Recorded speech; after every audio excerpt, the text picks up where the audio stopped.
আজকের রেসিপি গন্ধরাজ fusion dumpling pop.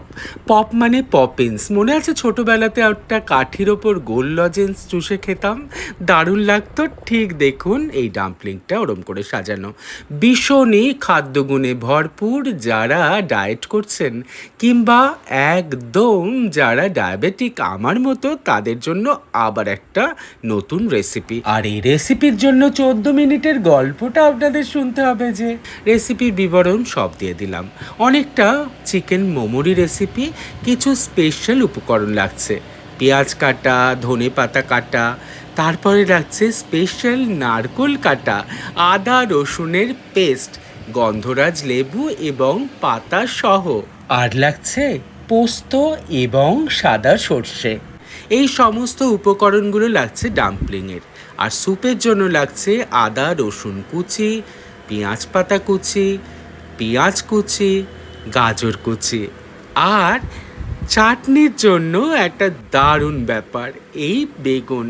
আপনারা ভাবছেন বেগুন দিয়ে চাটনি, একবার করে খেয়েই দেখবেন, তারপর আপনাদের মাঝে মাঝেই করে খেতে ইচ্ছে করবে।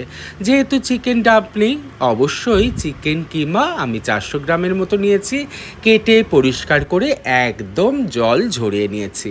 আর ওদিকে পোস্ত, সর্ষে, তার সাথে ধনে পাতাটা একদম পেস্ট করে নিয়েছি। আর লাগছে সয়া সস, একটু ঠিক সয়া সস হলে ভালো, তবে আপনাদের কাছে যে সয়া সস থাকে নিতে পারেন। ওদিকে নারকোলটা একটু থেতো করে নেব, কিংবা মিক্সিতে একবার ঘুরিয়ে ঠিক এরম একটা টেক্সচার করে আপনাদের নিতে হবে। গন্ধরাজ লেবুর ওপরের খোসাটা আপনারা ঘষে নেবেন, সাবধানে। ভেতরের সাদা অংশ ঘষলে কিন্তু তেতো হয়ে যাবে, সেটা কিন্তু আগেই বলেছি। ঘষার পর দেখবেন এরকম সম্পূর্ণ প্রমাণ সাইজের একটা গন্ধরাজ লেবুর পুরো খোসা লাগবে। ওদিকে চিকেন যেই কিমাটা আছে, প্রথমে আপনারা পেঁয়াজ দিয়ে দেবেন, তারপর দিয়ে দেবেন ধনে পাতা। পরিমাণগুলো সব কিন্তু আমি লিখে দিয়েছি। তারপর দেবেন রসুন বাটা, আদা বাটা, আর দেবেন পেঁয়াজ পাতা কিছুটা। তারপরে দিয়ে দেবেন সেই থেতো করা নারকোল। আর কি, এবার ওই যে লেবুর খোসাটা, তার সাথে পোস্ত এবং সর্ষের পেস্ট, আর কিছুটা সাদা তেল। সাদা তেলটা একটু গরম করে দিলে ভালো হয়, কিন্তু আমি গরম ছাড়াই দিয়েছি, তাতে কিন্তু টেস্টের কোনো এদিক ওদিক হবে না। আপনারা এরমভাবে করতে পারেন। সমস্ত উপকরণগুলো একটু হাতার সাহায্যে মাখবেন। মাখার পরে ওর ওপরে দিয়ে দেবেন সয়া সস এবং আন্দাজ মতো নুন। তবে সয়া সসে নুন থাকে, তাই নুনটা কিন্তু আপনাদের ওরমভাবেই ভেবেচিন্তে দিতে হবে। তারপর অর্ধেক গন্ধরাজ লেবুর রস। তারপরে আর হাতা খুন্তি নয়, ভগবানের দেয়া এই ডান হাত দিয়েই চটকে চটকে সুন্দর করে মেখে ঢাকা দিয়ে 20 মিনিট থেকে আধ ঘন্টার মতো আপনারা রেস্ট রেখে দিন। ওদিকে আগুন জ্বালিয়ে নিন এবং মোমোর প্যান বসিয়ে দিন। মোমো প্যানের নিচে যে জলের অংশটার পাত্র থাকে, সেইখানে আপনারা জল ঢেলে দিন। তাতে দিয়ে দিন স্যুপের জন্য পেঁয়াজ কুচি, পেঁয়াজ পাতা, তারপরে গাজরটা, তারপরে দিয়ে দিন সেই আদা এবং রসুনের কুচি। তারপরে আপনারা যেটা দেবেন সেটা হচ্ছে এই স্টাফের মোটামুটি বড় হাতার 1 হাতা, মানে ওই চিকেন স্টাফটা যেটা মোমোর জন্য বানিয়েছিলেন। ওপর থেকে দিয়ে দিন স্বাদ অনুযায়ী, আপনাদের ঝাল খাওয়ার অনুযায়ী গোলমরিচ এবং কয়েকটা গন্ধরাজ লেবুর পাতা। তারপরে এটাকে গরম হতে দিন। তারপর সেই বেগুনের চাটনি, সেজন্য দেখুন বেগুনগুলোকে গোল গোল সরু সরু করে চাকা চাকা করে কেটে নিয়েছি। তার সাথে শুকনো তাওয়াতে গরম করে, কিন্তু তেল ছাড়াই, তার সাথে টমেটো দিয়ে দিয়েছি প্রায় অনেকগুলো আপনার রসুনের কোয়া, আর ঝাল অনুযায়ী একটা শুকনো লঙ্কাটা ডিপেন্ড করছে আপনারা কত ঝাল খান সেই অনুযায়ী। এবার রাইস পেপারটা মধ্যিখান থেকে ঠিক 2 আধখানা করে সমানভাবে টুকরো করে নিন, ঠিক এরমভাবে।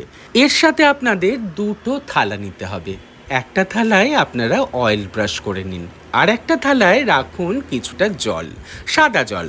তারপরে রাইস পেপারগুলোকে প্রথমে জলে ডুবিয়ে একটু এদিক ওদিক করে নেবেন। তারপরে রাখবেন পরের পাত্র, যেইখানে তেলের ব্রাশ করেছেন।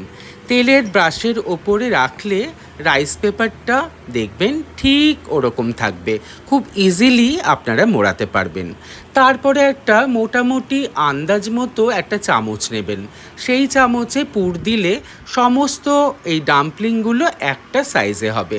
যারা মোটামুটি রান্না করতে ভালোবাসেন তাদের হাতই যথেষ্ট, যেটা বলেছি ঠিক আমি এতটুকু করে দিয়েছি। যতটুকু আপনাদের দেখবেন রাইস পেপারে ফোল্ড করলে সুবিধা হয়, সেই অনুযায়ী কিন্তু আপনাদের এই ডাম্পলিংয়ের পুরটা দিতে হবে। তারপর আপনারা পছন্দ মতো এই রাইস পেপারটাকে মুড়িয়ে দিন। আমি খুব সাধারণভাবেই মুড়িয়েছি, ঠিক এরকম। দুদিক থেকে মোড়ানোর পরে আরও পাশের দুদিক আমি একে অপরের ওপরে চাপিয়ে দিয়েছি। রাইস পেপারে যেহেতু স্টার্চ থাকে, খুব সহজে জানেন তো বন্ধুরা এইটা লক হয়ে যাবে। আমি এরকমভাবে ঠিক তৈরি করেছি, আপনারা দেখে নিন। আপনারা পছন্দ মতো শেপ দিতেই পারেন। সবার একটা করে ক্রিয়েটিভিটি তো থাকা দরকার, বলুন। আমি যেটা বলছিলাম, এই মোমোতে এত খাদ্য গুণ আছে, আমি মোমোই বললাম, আপনারা ডাম্পলিংও বলতে পারেন। এতে এত খাদ্যগুণ আছে এবং একজন সুগার পেশেন্টকে কটা খেতে হবে সব কিন্তু আমি দিয়ে দিয়েছি। এটা কিন্তু একটা কমপ্লিট মিল বলা যায়। এটা আপনারা দুপুরবেলায় খেতে পারেন কিংবা রাত্রে, কখন কীরকম খাবেন সব বলে দিয়েছি। এবার একটু ডেকোরেশন, এরকম একটা কাঠিতে ফুড কালার সবুজ দিয়ে একটু দাগ দিয়ে দিন। এটা কিন্তু অপশনাল, আপনারা অন্য কালারও দিতে পারেন কিংবা নাও দিতে পারেন। যেহেতু গন্ধরাজের ফ্লেভার, তাই আমি একটু সবুজের ছোঁয়া দিয়েছি। আপনারা সকলেই জানেন আমি সবুজ কতটা পছন্দ করি। দেখুন কি অসাধারণ কালার হয়েছে। আর ওইদিকে শুকনো তাওয়াতে যেই বেগুন এবং টমেটোগুলো করেছিলাম সেগুলো উল্টে দিন। উল্টে পাল্টে দেখুন কি সুন্দর একটা পোড়া পোড়া ধরা ধরা কালার এসছে। এতেই তো স্মোকি ফ্লেভারটা আসবে। আর আলাদা করে চারকোল কিংবা কিচ্ছু দিতে হবে না, কোনো তেলও লাগবে না আপাতত। তারপরে সমস্ত উপকরণগুলোকে লঙ্কা, রসুন, টমেটো সব আপনি উল্টে নেবেন, যাতে একদিকের পর অন্য দিকটাও খুব সুন্দর করে শাঁখা হয়ে যায়। দেখুন কি সুন্দর শাঁখা হয়ে গেছে। টমেটোগুলোও কি সুন্দর পোড়া পোড়া একটা ব্যাপার এসছে। এরপর মোমো পাত্রের ওপরে যেখানে মোমো বসানো হয় স্টিমারে, ওখানে একটু অয়েল ব্রাশ করে নিন। তারপরে একে একে মোমোগুলোকে সাজিয়ে দিন। আপনারা প্রথম দিকে কম কম মোমো দিয়েই করবেন, যখন প্র্যাকটিস হয়ে যাবে তখন নিজেরাই বুঝতে পারবেন কীরম। রাইস পেপারে করার জন্য একটা মোমোর থেকে একটা মোমো যখন সাজাবেন একটু ডিস্টেন্স মেনটেন করবেন। আসলে রাইস পেপারে ওই যে স্টার্চ থাকে, সেজন্য একে অন্যের গায়ে লেগে গেলে তুলতে পরে কিন্তু খুব অসুবিধা হবে। এবার আর কি স্টিমারে বসিয়ে দিলাম, গরম জলও হয়ে গেছে। তারপর ঢাকা দিয়ে 20 থেকে একদম 25 মিনিট, তাতেই কিন্তু আপনাদের মোমো হয়ে যাবে। তারপর এই চাটনির জন্য সমস্ত বেগুন এবং টমেটো থেকে খোসাগুলোকে বার করে নিন। অতি সহজেই একটু প্রেসার দিলে খোসা বার হয়ে যাবে, আর দেখতে হবে ঠিক এরকম। তারপর আপনারা ওপর থেকে আপনাদের ঝাঁঝ খাওয়া অনুযায়ী কিন্তু একদম খাঁটি সর্ষের তেল দেবেন। আমি তেল কম খাবো তাই অল্প তেলই দিয়েছি। এবার পরিমাণ এবং স্বাদ অনুযায়ী আপনারা নুন দিন। প্রথমে ওই যে শুকনো লঙ্কাতে নুন দিয়ে ভালো করে আপনারা শুকনো লঙ্কাটা চটকে নিন। যারা বেশি শুকনো লঙ্কা খান মানে ঝাল খান, পুরোটাই কিন্তু আপনাদের টেস্টের ওপর নির্ভর করছে। আমি খুব কম ঝাল খাই, তাই একটাই শুকনো লঙ্কা দিয়েছি ফ্লেভারের জন্য। শুকনো লঙ্কার ফ্লেভারটা কিন্তু ভর্তা কিংবা চাটনিতে দারুণ লাগে। আর যা বলছিলাম, এই বেগুনের যদি চাটনি খান আপনারা দেখবেন এতে ভীষণ গুণ ফিরে এসছে। আর এই সমস্ত উপকরণগুলো একবার মিক্সিতে ঘুরিয়ে নিন, আপনার চাটনি রেডি। যা অসাধারণ খেতে হয় না, আপনারা খেলে আমাকে কিন্তু বাহবা দিতেই হবে আপনাদের। এদিকে আমার দেখুন 20 মিনিটের মতো হয়ে গেছে এবং ঢাকা খুললাম আর আমার ডাম্পলিং রেডি। এবার আর কি, এবার ওই একটাই ব্যাপার, এবার স্যুপটাকে একটু টেস্টি করব। এর মধ্যে দিয়ে দেব আরও কিছুটা পেঁয়াজ পাতা আর ওই যে অর্ধেক গন্ধরাজ লেবু যেটা ছিল সেইটার রস নিংড়ে দিয়ে দেব। এবার আপনাদের কিন্তু এই স্যুপটাতে টেস্ট অনুযায়ী নুন দিতে হবে, আর যদি ঝাল খান একটু ঝাল অ্যাড করতে পারেন, এতে একটু আপনারা সোয়া সস অ্যাড করতে পারেন। তবে আমি একদম ক্লিয়ার স্যুপ খাবো। আর গন্ধরাজের সুন্দর পাতা এর ওপর দিয়ে আমি চাপা দিয়ে দেব। আপনাদের সমস্ত প্রণালী, সমস্ত উপকরণ, কোনটার কী গুণ আছে সব কিন্তু আপনাদের নিলয় আপনাদের জন্য লিখে দিল। আপনারা কিন্তু করে অবশ্যই কিন্তু খাবেন। আমি কিন্তু আপনাদের আবদারেই পুরো রান্নার রেসিপিটা ডিটেলসে দিলাম। আর জানাবেন কেমন হয়েছে। এবার কি প্লেট সাজানোর পালা। সুন্দর করে পেঁয়াজ পাতার ওপরে একটা একটা করে ডাম্পলিং সাজিয়ে দিন। কিছুটা পেঁয়াজ পাতা ডাম্পলিংয়ের ওপরেও আপনারা দিয়ে দেবেন। তাতে দেখবেন ভীষণ একটা অ্যাট্রাকটিভ ব্যাপার এসছে। তার সাথে বেগুনের চাটনি আর তার সাথে টমেটো কেচাপ একটু দিতে পারেন। দুটো মিলিয়ে খেলে টেস্টটা দারুণ লাগে। তারপর এক বাটি ক্লিয়ার স্যুপ আর ওপর থেকে আবার একটা গন্ধরাজের পাতা।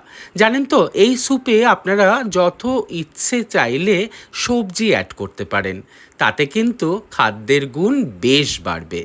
তাহলে আমার ডাম্পলিং রেডি। এবার কেন ললিপপ, ললিপপের পপ। এরকম আপনারা কাবাব স্টিক বাজার থেকে অনায়াসেই পেয়ে যাবেন। টুথপিকে হবে না, কারণ টুথপিক একটু ছোট হয়, বুঝতেই পারছেন। কাবাব স্টিককে আধখানা করে কেটে প্রত্যেকটা ডাম্পলিংয়ে আপনারা খুব সাবধানে ঢুকিয়ে দিন।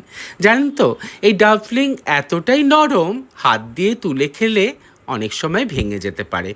আপনারা চামচ দিয়েও খেতে পারেন। খাওয়াটা আর কি, টেস্টটাই আসল। ওই যে বলেছি, খাবারে অর্ধেক টেস্ট নির্ভর করছে তার সাজানো গোছানোর ওপর। কি তাই তো? আমার গন্ধরাজ ফিউশন ডাম্পলিং পপ রেডি। এবার খাওয়ার পালা। ও হ্যাঁ, আমার এই 14 মিনিটের বড় এই রিলে আপনাদের খাবারের জন্য যেই রেসিপি দিয়েছি তাতে নিশ্চয়ই আপনাদের সময়ের অপচয় করিনি।